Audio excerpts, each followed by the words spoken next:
were also mentioning when we had a chat before about the career path of men and women, because it's different, isn't it? It is. Women do have to, maybe in their 30s, take time out to have children, whether they choose to go back to work immediately or to have a few years out.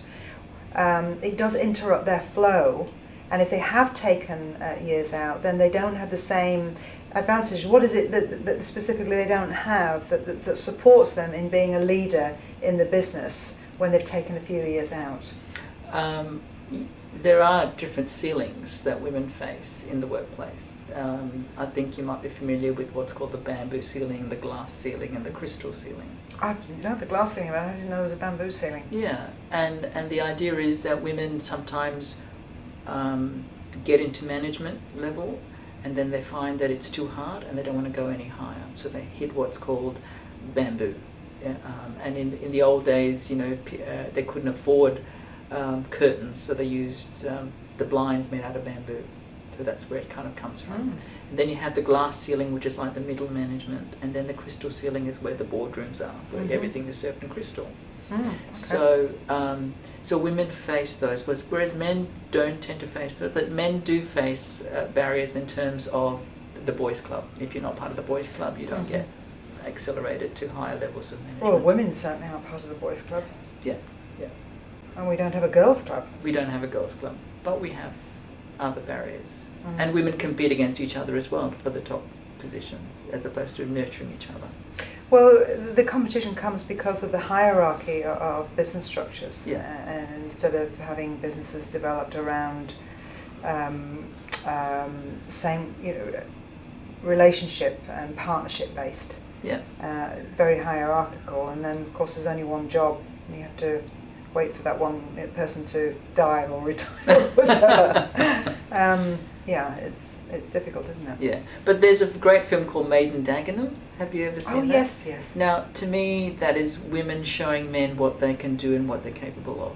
And how valuable they were. And how valuable they were. I mean, we wouldn't be in such a great advanced of World War II if women did not keep the industry going, for example. We went in the factories and we made those munitions. Right. That's the first time we went in significant number, taking over the jobs of men, wasn't it? Yeah, and think just for a moment if women didn't do that. The war would have ended, all sorts of repercussions. Yeah. But women did that, and women still can do that. I strongly believe that this century is really the century for women to really come up and say, let's break, shatter these ceilings. Let's break and shatter the old paradigms. Let's create something new. Let's unite and do something amazingly different. And I think some of the things that you're doing, Gina, is opening the doors to those kinds of areas. But women need to say, let's connect, let's unite, let's fight together. Wow. Well, we'll unite and connect, but I think in our language, we don't want to fight. So that's a male metaphor. Exactly. You are a man, David.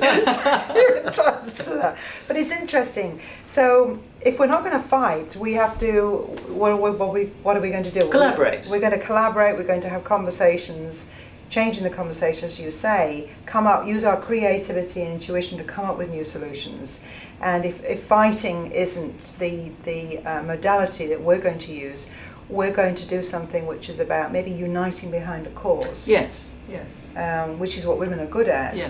And creating change that way. Absolutely. And remember that the most powerful thing a human being can feel is emotion. And imagine if you fought with emotion. In other words, you united with a passion to drive something for a greater good. Oh well, there's so many women out there. I know, you're watching this, passion for change. We making the changes in our own lives. Deeply passionate about finding the role that we can play in the world. It's our role in creating a new world. I know so many women who want to do that. And not to put men down, but men do not have the answers anymore. I don't think it's putting it down. I think there's a lot of men are losing out and trapped in a system that doesn't work, but they don't. I mean, manhood and the system doesn't have answers anymore. It's generally being led by men. And we look around, and if we want a different kind of thinking, then bring on the women, because this is where we need more significant input to bring the answers, emerge the answers through conversation, gathering, connecting, and working out what those answers would be. Absolutely. I strongly believe, Gina, that women are going to take humanity to the next level of evolution. In a big way, not just a small step way, but in a big way, kind of leap management, if I can call it that. Because men will then see, my God, look at the possibility of what we can actually do, as opposed to just the let's survive the next year or the next 6 months. Yeah, so showing the possibility, envisioning what the possibility could be, showing that and inspiring everyone to that vision. Yeah. Men and women. Yeah, absolutely. Wow, that's a beautiful thought, isn't it?